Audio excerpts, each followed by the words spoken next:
Salam, sahabat motivasi iman yang dikasihi Kristus. Selamat pagi dan salam sejahtera. Sahabat ODB, pembacaan Alkitab hari ini terambil dari Roma pasal yang ke-5 ayat yang ke-12 sampai dengan ayat yang ke-19. Adam dan Kristus.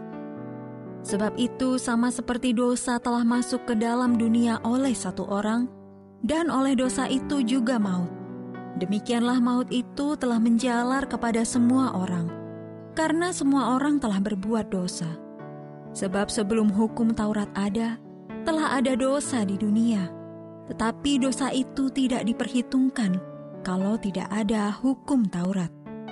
Sungguh pun demikian maut telah berkuasa dari zaman Adam sampai kepada zaman Musa, juga atas mereka yang tidak berbuat dosa dengan cara yang sama seperti yang telah dibuat oleh Adam, yang adalah gambaran Dia yang akan datang.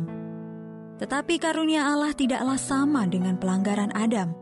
Sebab jika karena pelanggaran satu orang, semua orang telah jatuh di dalam kuasa maut, jauh lebih besar lagi kasih karunia Allah dan karunia-Nya yang dilimpahkannya atas semua orang, karena satu orang, yaitu Yesus Kristus.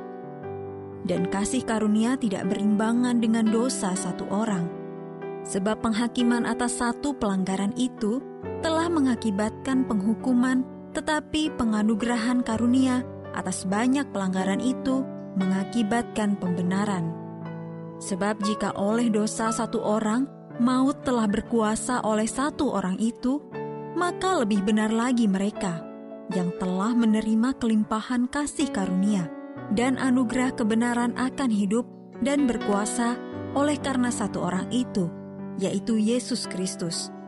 Sebab itu, sama seperti oleh satu pelanggaran semua orang beroleh penghukuman, demikian pula oleh satu perbuatan kebenaran semua orang beroleh pembenaran untuk hidup. Jadi sama seperti oleh ketidaktaatan satu orang, semua orang telah menjadi orang berdosa. Demikian pula oleh ketaatan satu orang, semua orang menjadi orang benar. Ayat Mas Renungan hari ini terambil dari Roma pasal yang ke-5 ayat yang ke-18. Sama seperti oleh satu pelanggaran, semua orang beroleh penghukuman. Demikian pula oleh satu perbuatan kebenaran, semua orang beroleh pembenaran untuk hidup. Judul renungan kali ini, Perbuatan Kasih yang Ajaib, ditulis oleh Marvin Williams. Sahabat ODB, di Taman Nasional Malheur, Oregon, sejenis jamur yang dikenal dengan sebutan jamur madu tumbuh menjalari akar-akar pepohonan dalam hutan seluas 2.200 hektar itu. Hal itu menjadikan jamur tersebut sebagai organisme yang hidup terbesar yang pernah ditemukan. Selama lebih dari 2.000 tahun, jamur itu menyebar bagaikan benang hitam yang ditenun di sepanjang hutan dan bertumbuh dengan mematikan pohon yang dijalarinya. Jalinan akarnya yang tipis bak benang dan disebut rhizomorph itu bisa menembus tanah hingga kedalaman 3 meter.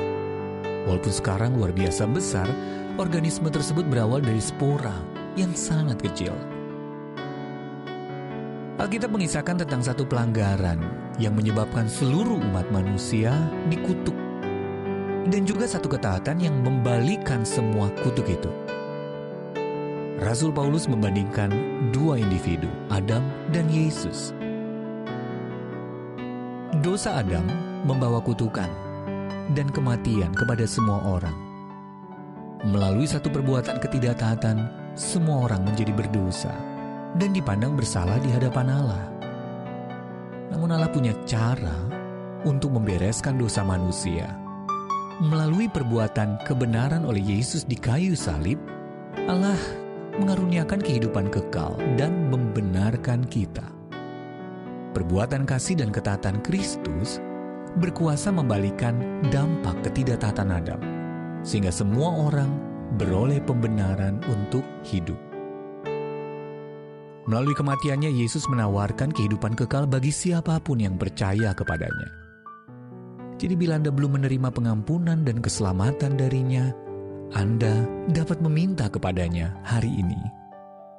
Bila Anda sudah percaya, pujilah Dia untuk perbuatan kasih-Nya yang ajaib.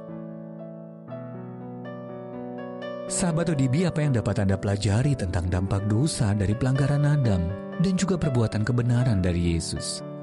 Bagaimana pengorbanan Yesus mengobarkan atau membaharui kerinduan Anda untuk hidup memuliakan Dia? Ya Allah, terima kasih untuk karunia keselamatan dan kehidupan kekal di dalam Tuhan Yesus. Mampukanlah aku untuk dapat menunjukkan jalan keselamatan-Mu kepada orang lain.